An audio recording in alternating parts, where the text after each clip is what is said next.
கல்லிடைக்குறிச்சியில் இலவச கண் சிகிச்சை முகாம் நடைபெற்றது.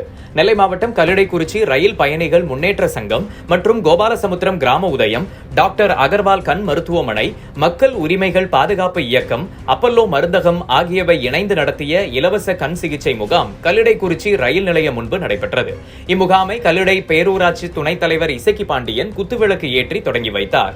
இதில் கல்லிடைக்குறிச்சி காவல் நிலைய உதவி ஆய்வாளர் திருமலைக்குமார், மக்கள் உரிமைகள் பாதுகாப்பு இயக்க நிர்வாகி நைனா முகமது, கிராம உதயம் சுந்தரேசன், தாமிரபரணி பாதுகாப்பு இயக்க லூர்துராஜ் உட்பட பலர் கலந்து கொண்டனர்.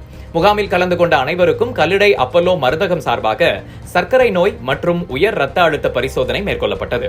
முகாம் ஏற்பாடுகளை ரயில் பயணிகள் முன்னேற்ற சங்கத்தின் தலைவர் ரெனிராயன், துணைத் தலைவர் மரிய செல்வம், செயலாளர் குணசேகரன் மற்றும் நிர்வாகிகள் செய்திருந்தனர்.